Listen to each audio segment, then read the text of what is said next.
Because you bitches couldn't get enough, backed by popular demand, is another Coach's Preview show. And this one, the marquee match of the week, brother versus brother, Speckman versus Speckman, demon versus Antichrist, Matt and Kyle, and damn, is it going to be a good one. I thought Matt's team was hot garbage, but he sold his soul to the devil and went from 95 predicted points to $1.17. So he must have done some teetering, and it shows. I really like both of their teams. Both of these teams are bound for the playoffs, and both teams are going to hinge their championship opportunities on their quarterbacks, because there's not really a good one in the group. Matt has Eli Manning and Phillip Rivers. Both are going to get yards, both are going to have turnovers, and both are going to make you pull out your hair. So good luck the rest of the season with those two. What you get is what you get. And Kyle has Sam Bradford and Matt Ryan. I like Matt Ryan. Matty Ice puts up numbers. He had a really good year 2 years ago.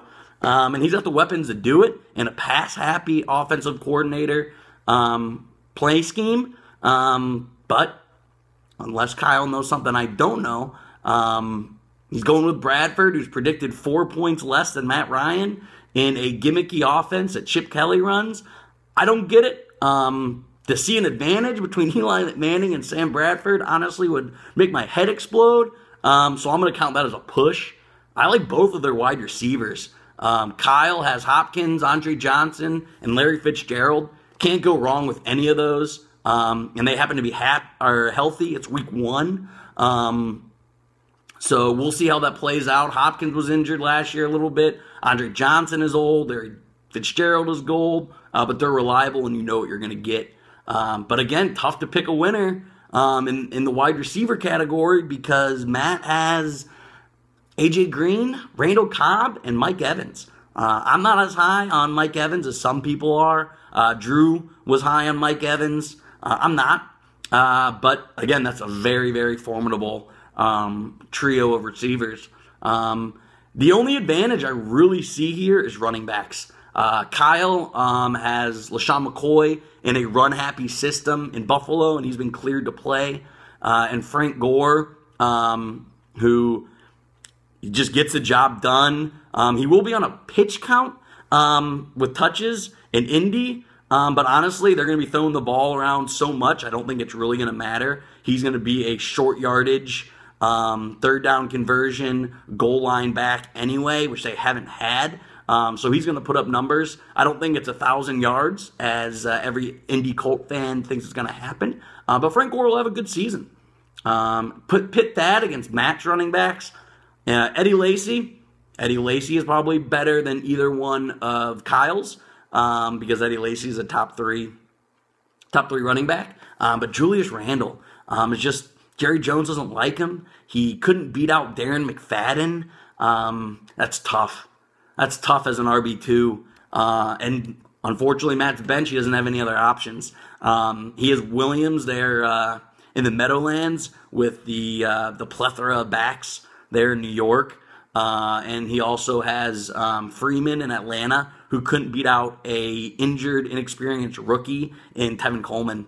So Matt isn't in a great position as far as running backs go, but he'll probably find a way to make hell freeze over, and Randall will become a top 5 running back, because fuck the Speckmans, and things work out for them.